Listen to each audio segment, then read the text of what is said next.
तो देखो सबसे पहले जो भी सॉफ्टवेयर ओपन करने के बाद हमारी फर्स्ट विंडो पॉपअप होगी, इसको हम क्या बोलते हैं, वेलकम स्क्रीन। ठीक है। और सबसे टॉप पे जो हमारा दे रखा है ये होता है हमारा टाइटल बार, जिसमें ऑटोडेस्क यानी डेवलपर कंपनी का नेम, और इसका जो रेविट है सॉफ्टवेयर नेम, एंड वर्जन हम यूज कर रहे हैं 2017। ठीक है, इसको थोड़ा सा यहाँ से, ठीक। तो ये है हमारा सॉफ्टवेयर का यूजर इंटरफेस। सबसे टॉप पे है आपका क्या, ऑटोडेस्क, रेविट और 2017। इसको हम बोलते हैं टाइटल बार। ऑटोडेस्क यानी डेवलपर कंपनी का नेम, रेविट सॉफ्टवेयर का नेम और वर्जन 2017। ये जो सॉफ्टवेयर का आइकन है इसको बोलते हैं एप्लीकेशन मेनू बार या ऐप मेनू बार। इस पे आप क्लिक करते हो तो सेम ऑप्शन आपको मिल जाएंगे, जैसे आपको न्यू फाइल ओपन करनी है, कि आपको प्रोजेक्ट ओपन करना है, फैमिली ओपन करना है, कंसेप्चुअल मास ओपन करना है, तो इनको डिटेल में भी हम समझेंगे होता क्या है। प्रीवियस फाइल ओपन करनी तो ओपन पे जा सकते हो आप। किसी एक्सपोर्ट मतलब कोई आउटसोर्सिंग की फाइल को इंपोर्ट कराना हो, जैसे किसी अदर सॉफ्टवेयर की बनी हुई फाइल को इंपोर्ट भी करा सकते हैं, तो या डायरेक्टली भी ओपन कर सकते हो। कई सारे मेथड है, आगे देखेंगे। सेव करना है, एक्सपोर्ट करना है या शूट वर्कफ्लो, इनको डिटेल में भी समझेंगे होता क्या है। ठीक है, ये हो गया हमारा सॉफ्टवेयर का एप्लीकेशन मेनू बार। ये हमारा मेन मेनू बार है, जैसे आपका आर्किटेक्चर है, स्ट्रक्चर है, सिस्टम है, इंसर्ट है, एनोटेट है, इसको मेन मेनू बार बोलते हैं। और मेन होता है वेलकम स्क्रीन में कि रेविट का जो यूजर इंटरफेस है या वेलकम स्क्रीन, ये दो पैनल में डिवाइड होती है। फर्स्ट आपका होता है प्रोजेक्ट, दूसरा होता है आपका फैमिली। तो दोनों में डिफरेंस क्या है कि अगर आपको किसी भी कमर्शियल या रेजिडेंशियल बिल्डिंग का 3D मॉडल बनाना है तो आप प्रोजेक्ट में जाके बनाओ।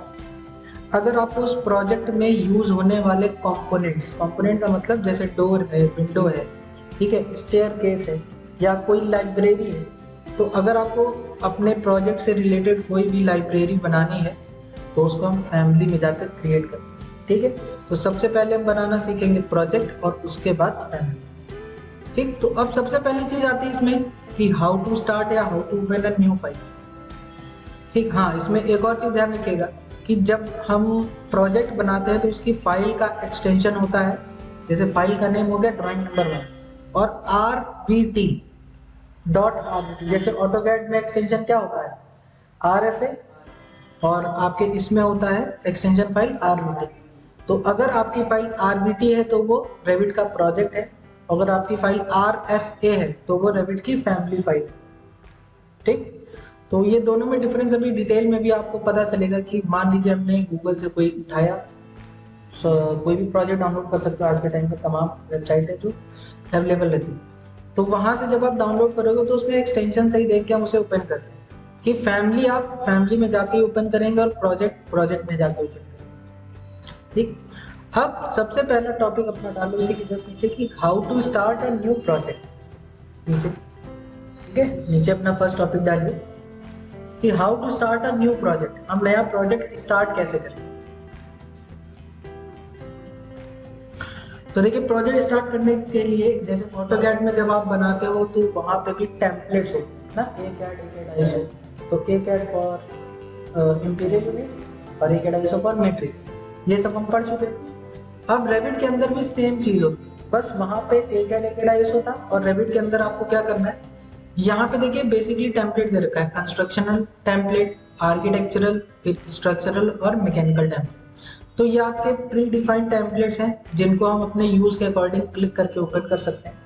हम जो टेम्पलेट लेंगे वो बिल्कुल जीरो से लेके चलेंगे, जो टोटली ब्लैंक है, ये अपने अकॉर्डिंग उसे कस्टमाइज कर सकते हैं। तो आपको कैसे जाना है, आपको न्यू ऑप्शन पे जाना है, देन आपको यहाँ से ब्राउज ऑप्शन पे जाना है, और यहाँ पे आपको एक जेनरिक नाम का फोल्डर है, इसके अंदर कई सारी फाइल्स मिलेंगी, जैसे डिफॉल्ट IENU, फिर डिफॉल्ट MCHS।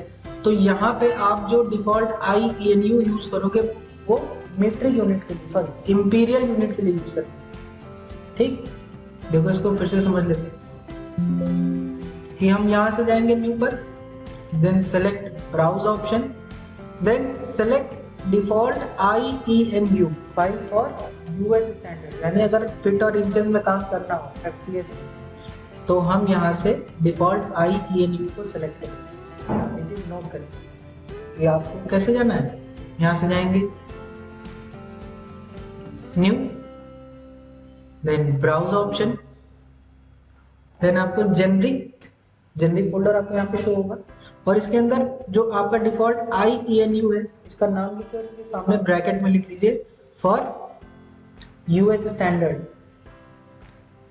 या FPS के लिए, FPS फुल फॉर्म से default IENU for US standard unit, then default MENU for metric unit.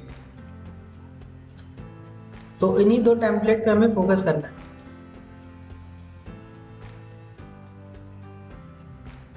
ठीक, default MENU for metric unit. अब यहाँ से हम डिफॉल्ट IENU को सिलेक्ट करते हैं, यहाँ से कर लिया हमने ओपन करने के बाद यहाँ से ओके कर लीजिए। अब जैसे ही आप ओके करेंगे तो आपका सॉफ्टवेयर का यूजर इंटरफेस ओपन हो जाएगा। तो अब जो विंडो आपकी पॉपअप हुई इसको हम बोलते हैं सॉफ्टवेयर का ग्राफिकल यूजर इंटरफेस, GUI। ठीक है, जो सेकंड विंडो आपका बनेगा इसको हम बोलेंगे GUI, ग्राफिकल यूजर इंटरफेस। अब इसको भी डिटेल में समझ लेते हैं क्या है। सबसे टॉप पे देखिए आपका ये टाइटल बार है जिसमें ऑटोडेस्क रेविट 2017 से, और यहाँ पे आपका प्रोजेक्ट का नेम ऐड हो जाएगा, प्रोजेक्ट 1 और फ्लोर प्लान और लेवल 1, ये भी समझेंगे है क्या। एप्लीकेशन मेनू बार पे जाते हैं तो सेम ऑप्शन है, कुछ थोड़े से एक्सटेंड हो गए, जैसे आपका पब्लिश है, प्रिंट है, ये सारे ऑप्शन एक्टिवेट हो जाएंगे। फिर आपका जो ये मेन मेनू बार है जैसे आर्किटेक्चर है, स्ट्रक्चर है, सिस्टम है, इंसर्ट, एनोटेट एक्सेट्रा, बहुत सारे ऑप्शन है। और इसके जस्ट नीचे जो पूरा पैनल बना है इसको हम बोलते हैं टूल बार पैनल। ठीक है, तो इन्हीं को हम टूल बार बोल सकते हैं, हमारे मेन टूल बार है। जैसे आपको वॉल बनानी है तो वॉल्स, डोर बनाने तो डोर, विंडो बनाने विंडो, कंपोनेंट, फिर कॉलम, रूफ, सीलिंग, फ्लोर, तो स्टेप बाय स्टेप सारी चीजें यहाँ पे क्लियर कर लीजिए। ठीक है, तो अब सबसे पहले यूजर इंटरफेस समझते हैं। ये जो व्हाइट कलर की स्क्रीन है इसको हम बोलते हैं वर्किंग एरिया। और इस वर्किंग एरिया में ये छोटे छोटे देखो आइकन्स बने हुए, ये ट्राइंगल टाइप, एक ट्राइंगल है, एक रेक्टेंगल है, ऐसे इनको हम बोलते हैं एलिवेशन कैमरा। एलिवेशन कैमरा का मतलब आप इसको डायरेक्शन समझ सकते हो कि ये हमारा नॉर्थ है, हमारा साउथ है, ये हमारा ईस्ट फेस है, हमारा वेस्ट फेस। ठीक है, और यहीं पे आपको एलिवेशन दिख जाएगा, ईस्ट, नॉर्थ, साउथ, वेस्ट। अपने राइट साइड में देखेंगे ईस्ट, नॉर्थ, साउथ, वेस्ट।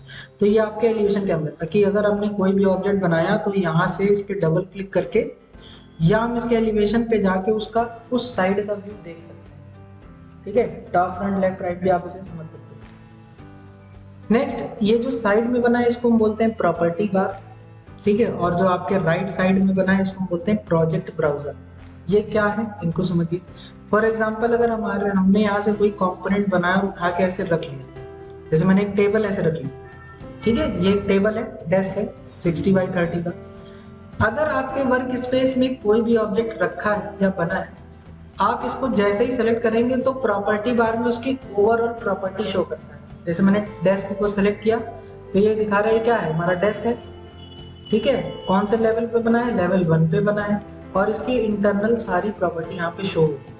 ठीक, तो प्रॉपर्टी बार में सिलेक्टेड ऑब्जेक्ट की प्रॉपर्टी दिखाता है, और प्रोजेक्ट बार में ये जो आपका प्रोजेक्ट बार बना हुआ है इसमें हम इस ऑब्जेक्ट के सारे व्यूज देख सकते हैं कि ये लेवल 1 पे बना है। लेवल 1 का मतलब फ्लोर 1।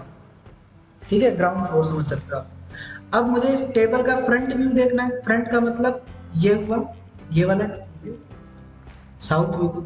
जैसे साउथ व्यू पे जाएंगे तो आपको टेबल का साउथ व्यू दिख जाएगा, नॉर्थ पे जाएंगे तो नॉर्थ व्यू दिख जाएगा, जैसे ईस्ट में जाएंगे तो ईस्ट में दिख जाएगा। ठीक है, यानी लेफ्ट और राइट दोनों। क्लियर? या आपको इसको 3D में देखना है तो हम व्यू पे जाएंगे और यहाँ पे 3D व्यू पे क्लिक कर सकते हैं, और शिफ्ट की के साथ घुमा के देखोगे तो इस तरीके से आपको 3D कंपोनेंट दिखाई देगा। ठीक है, ये हो गया हमारा प्रॉपर्टी बार, ये हो गया आपका प्रोजेक्ट ब्राउजर। ठीक, और बॉटम में होता है डिस्प्ले टूल बार, कि आपको अपने यूजर इंटरफेस का डिस्प्ले कैसा रखना है। मेन होता है विजुअल स्टाइल, आप इस पर क्लिक करेंगे, आपको वायर फ्रेम देखना तो वायर फ्रेम सेट कर लीजिए, आपको हिडन में देखना तो हिडन लाइन शो करेंगे, आपको शेडेड में देखना है तो बेस कलर शो करेगा, या आपको मटेरियल के साथ देखना है तो हम इसको यहाँ पे रियलिस्टिक सेट कर सकते हैं। तो ये आपके ऑब्जेक्ट का एक्चुअल मटेरियल यहाँ पे शो करेगा। ठीक है, तो इसको हम शिफ्ट और स्क्रॉल बार के साथ 3D में घुमा कर भी देख सकते हैं। शिफ्ट की और स्क्रॉल बार को प्रेस एंड होल्ड करोगे तो ये इस तरह से ऑर्बिट रोटेट हो जाएगा। क्लियर? तो ये हो गया सॉफ्टवेयर का बेसिक सा इंट्रो, है ना, कि ये हो गया हमारा प्रॉपर्टी बार और ये हो गया प्रोजेक्ट ब्राउजर। क्लियर? अब इसमें सबसे पहला टॉपिक अपना आता है, ठीक, कि ये तो हमारा हो गया सॉफ्टवेयर का यूजर इंटरफेस। अब प्रोजेक्ट को स्टार्ट कैसे करें? तो स्टार्ट करने से पहले इसको हम थोड़ा सा ऑटोकैड से रिलेट करते हैं और कुछ टूल को पढ़ेंगे। ठीक, तो सबसे पहला अपना टॉपिक डाल लीजिए मॉडल, देन मॉडल लाइन। ठीक है, सबसे पहले हम इसमें 2D स्केच बनाएंगे। तो फर्स्ट मॉड्यूल में अपना टॉपिक 1 डाल लीजिएगा मॉडल, और मॉडल में पहला टूल लिखिए मॉडल लाइन। मॉडल लाइन जिसका शॉर्टकट की है LI। तो देखिए इसको एंटर नहीं करते हैं, जैसे अगर आपको मॉडल लाइन पे जाना है आप केवल कीबोर्ड से LI टाइप करिए तो आपका मॉडल लाइन टूल एक्टिव हो जाएगा। मॉडल लाइन का मतलब सारे 2D स्केचिंग के टूल, जैसे लाइन है, आपने लाइन ऐसे बना लिया, ठीक है, आपको रेक्टेंगल बनाना है, फिर आपने रेक्टेंगल बना लिया, आपको सर्कल बनाना है तो आप सर्कल बना सकते हो। तो ऑटोकैड की तरीके से इसमें शॉर्टकट कीज नहीं यूज करते हैं, हम सिलेक्शन मेथड को प्रेफर करेंगे कि go to model line then create 2D sketches, बन जाएगा। अब इसमें देखिए स्केचिंग के फीचर्स क्या क्या होता है। अगर आप मॉडल लाइन पे जाते हैं, हम अगर कोई भी लाइन क्रिएट करते हैं, हमने लाइन सेलेक्ट किया, यहाँ से स्टार्ट पॉइंट बताया, तो आपको ना तो ऑर्थो की जरूरत है, ऑर्थो मोड की, जिसमें लाइन आपकी स्ट्रेट बनती है। इसमें आपको डायनेमिक इनपुट शो करता रहेगा कि ये आपका कितनी लेंथ की लाइन जा रहा है, किस एंगल पे जा रही है, किस डायरेक्शन में जा रही है। ठीक, तो सारी चीजें आपको विजिबल होती है स्क्रीन पर। आप अगर डायरेक्ट वैल्यू एंटर करना चाहते हैं तो आप वैल्यू भी एंटर कर सकते हैं, या अगर आप देखते हुए टाइप बिना टाइप के क्रिएट करना चाहते हो तो वो भी कर सकते हैं। मैंने यहाँ से स्टार्ट पॉइंट बताया और राइट डायरेक्शन देखिए कितना दिखा रहा है, 45 फीट 6 इंचेस। तो जितने पर भी रखना आप दोबारा क्लिक कर दीजिए, आपकी 45 फीट 6 इंचेस की लाइन बन जाएगी। फिर ऐसे आप आओगे तो ये 48 फीट 6 इंचेस, इस तरीके से। तो आप कुछ भी इस तरीके से स्केच कर सकते हैं। एक बार आपने स्केच कर दिया, आप उसे दोबारा स्मार्ट डायमेंशन के थ्रू कस्टमाइज कर सकते हैं। जैसे मुझे इस लाइन की लेंथ चेंज करनी है, तो आपको अगर इस लाइन की लेंथ चेंज करनी है तो आपको वर्टिकल को सिलेक्ट करना पड़ेगा, यानी जिस लाइन के ऊपर डायमेंशन दिखाएगा इस पर हम क्लिक करके इसको 45 फिट कर दें, चेंज हो गया। अगर मुझे इसकी लेंथ चेंज करनी है तो हम इस पर क्लिक करके इसकी लेंथ को चेंज कर सकते हैं। इसको मैंने 50 फिट ले लिया, चेंज हो जाएगा। तो आप कई तरीके से इसमें यूज कर सकते हैं, समझ में आए? अब इसमें ऑटोकैड की तरीके से ज्यादा टूल तो होते नहीं कि आपको जैसे आर्क है, बहुत सारे टूल है ना उसमें, divide, major etcetera, 2D modify. तो आपको यहाँ से रेक्टेंगल लेना है, आप रेक्टेंगल बना लो। आपको पॉलीगन इंस्क्राइब पॉलीगन बनाना है, सर्कमस्क्राइब पॉलीगन बनाना है। अगर ऑटोकैड सीखे होंगे तो आपको पता होगा इंस्क्राइब सर्कमस्क्राइब क्या होता है। सर्कल बनाना है, आप सर्कल, आर्क बनाना है तो आप आर्क बना सकते हैं, ठीक है, स्टार्टिंग रेडियस। और इस तरीके से एलिप्स है, एलिप्टिकल आर्क है, पिक लाइन। तो आपको अगर रेविट के अंदर 2D स्केच बनाना है तो मॉडल लाइन के थ्रू हम यहाँ पे कोई भी स्केच बना सकते, बन जाएगा, इजीएस्ट वे। अब नेक्स्ट इसमें लिखिए मॉडिफाई टूल बार, कि पहले इसके मॉडिफाई टूल बार को समझते, ठीक है। नेक्स्ट लिखो मॉडिफाई टूल बार। तो मॉडिफाई टूल बार क्या होता है? जैसे आपका move, copy, rotate, trim, alignment, offset, mirror, ठीक। तो model line modify tool bar में पहला कमांड लिखिए मूव, और शॉर्टकट है इसका MV।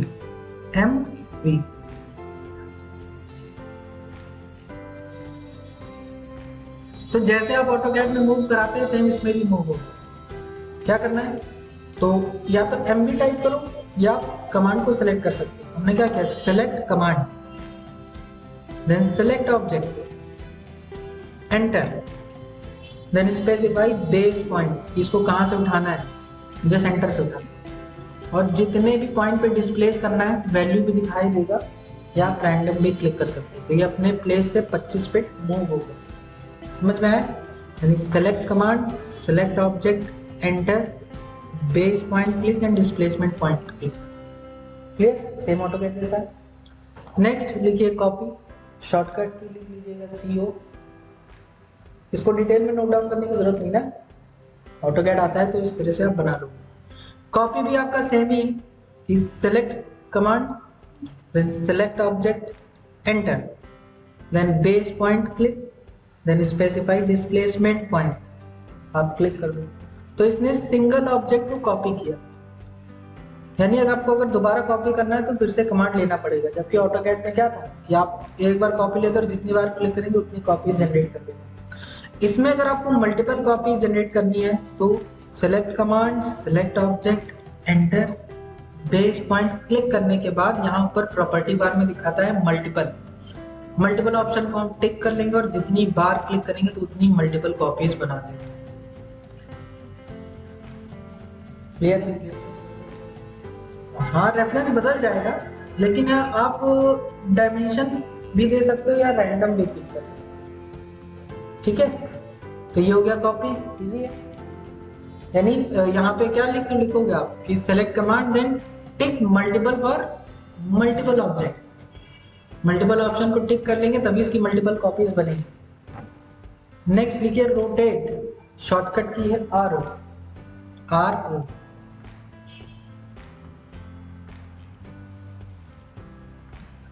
अब देखिए जो इसका रोटेट है वो ऑटोकैड से थोड़ा ज्यादा। ऑटोकैड में एंगल कैसे लेता है? फ्रॉम एक्स एक्सिस, ठीक है, एंटी क्लॉकवाइज। इसमें क्या है कि आपको एक्सिस पहले बताना पड़ेगा, यानी select command, select object, enter. अब ये जो ब्लू कलर का पॉइंट दिख रहा है इसको हम बेस पॉइंट बोलते हैं। आप जहां भी रखना चाहो, from centre, from this corner, drag करके इस कॉर्नर पे क्लिक कर दो, ड्रैग करके इस कॉर्नर पे क्लिक कर दो, या इसको मिड में रखो या इसी कॉर्नर पे रखो, यानी स्पेसिफाई बेस पॉइंट।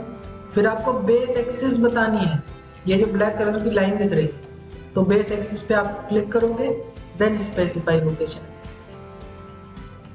अब अगर जितना भी एंगल हम दे देंगे 30 डिग्री हो जाएगा। हो गया? इसको एक बार और समझिए।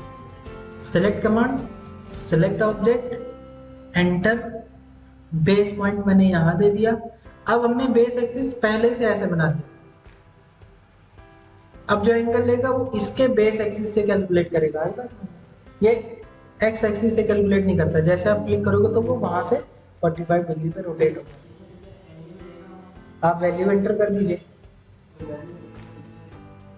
दिख रहा था ना, जैसे कंट्रोल Z करो, आप वैल्यू एंटर कर लो। हमने रोटेट कमांड लिया, select object, enter, base point हमने यहाँ पे क्लिक कर दिया, बेस एक्सिस बताया और डायरेक्शन दिखाने के बाद आप 60 एंटर कर देंगे तो 60 डिग्री रोटेट हो जाएगा। ठीक है ना, हो जाएगा। तो ये हो गया आपका रोटेट। क्लियर? नेक्स्ट आपका आता है अलाइन।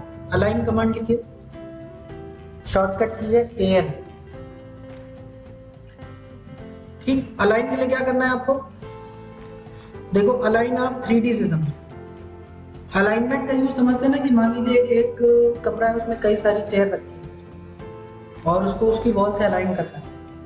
तो यहाँ पे क्या करते हैं, हम वैसे ही बना लेते। मैं एक वॉल ऐसे बना लिया डायरेक्ट, 3D में ज़्यादा आपको क्लियर होगा। फिर हमने यहाँ से कंपोनेंट ले लिए कई सारे, यहाँ पे क्लिक कर दिया, यहाँ पे क्लिक कर दिया, यहाँ पे क्लिक कर दिया, ऐसे क्लिक कर दिया, ऐसे क्लिक कर दिया, ऐसे क्लिक कर दिया। आपको इन सारी टेबल्स को इस वॉल से अलाइन करना है। तो क्या करेंगे, मॉडिफाई में जाते हैं, then select command, then select source object, जिससे अलाइन करना, मुझे वॉल से अलाइन करना है, मैंने वॉल के एज पे क्लिक कर दिया, select source object, click, then select object to align. अब जिस भी ऑब्जेक्ट को अलाइन करना उसके ऊपर क्लिक कर दो, तो वो उससे जाके अलाइन हो जाएगा लीनियर। ठीक है, लीनियर फॉर्मेट में अलाइन हो जाएगा। इसी तरीके से आपको मल्टीपल करना हो तो सेम ऑप्शन मैंने आपको बताया था कि मल्टीपल के लिए हमेशा मल्टीपल ऑन कर लेंगे। Select command, select source object, click, then multiple को टिक कर दो। अब ऑब्जेक्ट पर क्लिक करते जाओ, 1 2 3 4 5, सारे ऑब्जेक्ट अलाइन हो जाएंगे। तो इस तरीके से आप अलाइन कर। क्लियर है? तो इसमें नोट करना चाहो तो नोट कर सकते हो कि select command, then select source object, click, then specify object to align, click, हो जाएगा। नेक्स्ट लिखिए ऑफसेट, शॉर्टकट की है OF। शॉर्टकट की है आपका OF, इस पे क्लिक करो, देन स्पेसिफाई ऑफसेट डिस्टेंस, यानी select command, then offset distance आपको यही प्रॉपर्टी बार में ऊपर देना है, कितना ऑफसेट करना है, मान लीजिए 20 फीट, मैंने एंटर कर दिया। देन सेलेक्ट ऑब्जेक्ट, यानी उस ऑब्जेक्ट के पास कर्सर लेकर जाइए तो ब्लू कलर से आपको प्रोजेक्टेड लाइन दिखाई देगी। इस तरफ एज रखोगे लेफ्ट साइड में तो लेफ्ट में ऑफसेट हो जाएगा, राइट में करोगे तो राइट में, जैसे आप क्लिक करोगे तो ये ऑफसेट हो जाएगा। फिर आपने इधर क्लिक किया, फिर ऑफसेट हो गया, फिर आपने क्लिक किया, फिर ऑफसेट हो गया। क्लियर हो जाएगा ऑफसेट, बिल्कुल ऑटोकैड जैसा है। देन नेक्स्ट लिखिए मिरर, मिरर में पहला लिखिए mirror, mirror by pick axis, mirror pick axis, shortcut की है MM, double M, mirror by pick axis, और शॉर्टकट की है आपका MM, हो जाएगा। तो यहां से क्या करना है आपको, select command, select object, enter, enter करने के बाद आपको किसी एक ऑब्जेक्ट को एक्सिस मानना पड़ेगा। जैसे ऑटोकैड में लाइन खींचते थे वैसा नहीं, इसमें आपको ऑब्जेक्ट की एक्सेस, जैसे मैंने इस वॉल की जो प्रोजेक्टेड लाइन दिखा रही ब्लू कलर की, इस पे आप क्लिक कर दोगे तो इसको रेफरेंस मान के इधर मिरर हो गया। ठीक है, क्या किया, select command, select object, enter, then specify axis line, मान लीजिए इसको कर दिया तो इधर मिरर हो जाएगा। इसी तरीके से नेक्स्ट लिखिए मिरर बाय ड्रॉ एक्सिस, ये इसमें दो तरह का मिरर होता है, एक होता है एक्सिस पिक करने के लिए, एक होता है ड्रॉ करने के लिए। तो नेक्स्ट कमांड आ जाएगा mirror by draw axis, shortcut की है DM। अब क्या करना है, select command, draw axis mirror select किया, देन सेलेक्ट ऑब्जेक्ट, एंटर। इसके बाद आपको मिरर लाइन ड्रॉ कर लेनी, मान लीजिए मैंने ऐसे लाइन ड्रॉ कर ली तो ये ऐसे मिरर होगा। ठीक है, फिर से कर लेते हैं, select command, select object, enter, then draw axis. आप जहां पे क्लिक कर देंगे एक्सिस लाइन, उसी को रेफरेंस मान के मिरर हो जाएगा। है इजी, कर सकते हो। देखो यहाँ पे जाओ, लेकिन इसकी जरूरत नहीं पड़ती, हमने सेलेक्ट ऑब्जेक्ट, एंटर किया। अब यहाँ पे देखो ये कॉपी दिखा रहा है, अगर मैं कॉपी को अनचेक कर दूं तो वो उठ के मिरर कर देगा ऐसे। ये वही ऑप्शन है ना कि do you want to erase source object और नॉट, तो अगर कॉपी को आप ऑफ कर दोगे तो वो उस तरीके से मिरर कर देगा, हो जाएगा। अगला लिखिए ट्रिम, शॉर्टकट की है TR, और इसका ट्रिम ऑटोकैड के ट्रिम से बिल्कुल अलग है। कैसे समझो, इसमें पहला ट्रिम लिखिए, ट्रिम एक्सटेंड, ट्रिम और एक्सटेंड टू कॉर्नर। पहला ट्रिम लिख लीजिए, trim extend to corner, trim oblique extend to corner.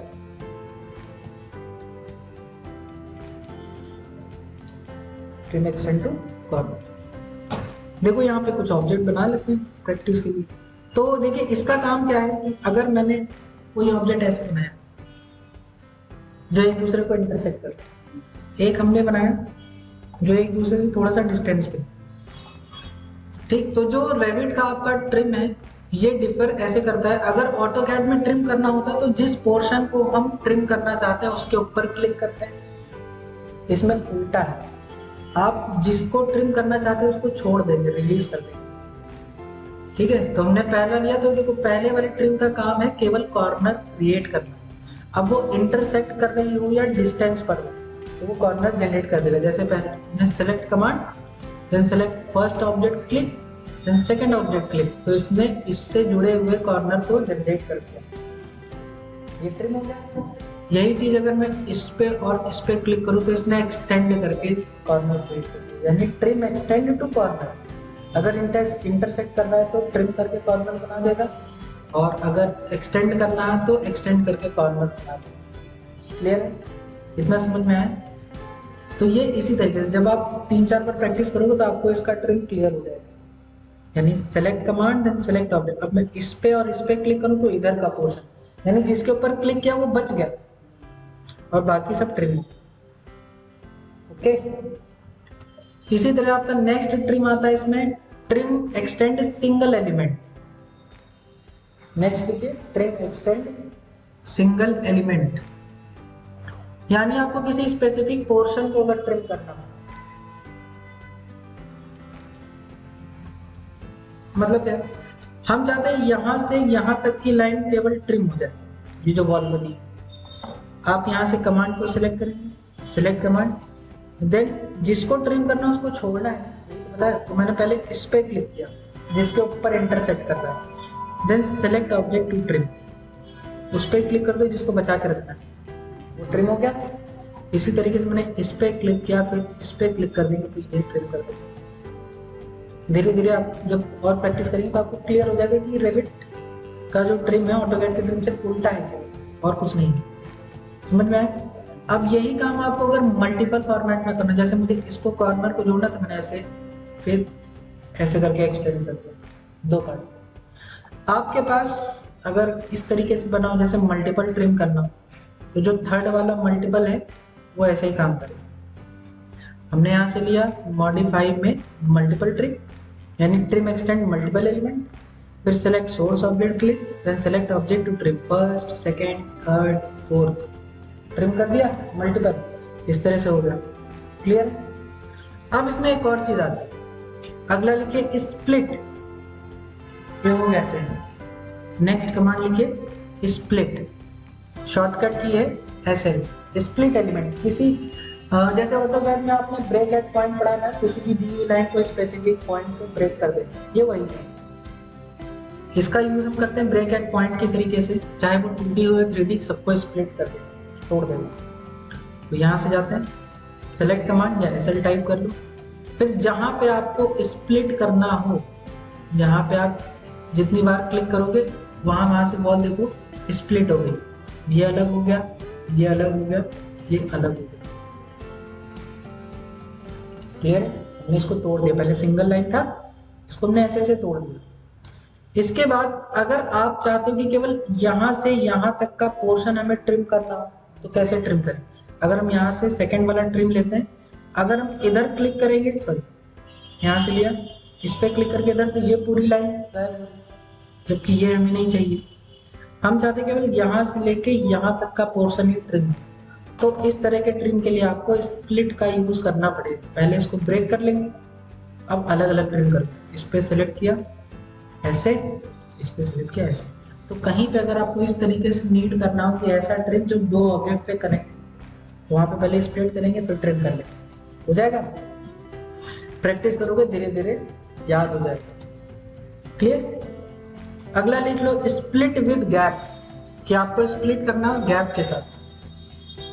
आपको अगर वॉल्स में गैप क्रिएट करना हो, ठीक है, इसकी मैक्सिमम डिस्टेंस या मैक्सिमम लेंथ होती है 1 फीट, 1 फीट से ज्यादा गैप नहीं क्रिएट कर सकते। स्प्लिट विद गैप बहुत इजी है, सेलेक्ट करो कमांड को, फिर यहाँ पे जॉइंट गैप है, इसकी वैल्यू दे दो 1 फीट, और जिस वॉल पे आप क्लिक करोगे वहां से 1-1 फीट का ये गैप बना देगा। ठीक है, बन जाएगा। आप इसको 3D व्यू में देखिए तो ये 1-1 फीट का गैप बना दिया इसने वॉल में। ठीक, 3D व्यू में कैसे जाते हैं?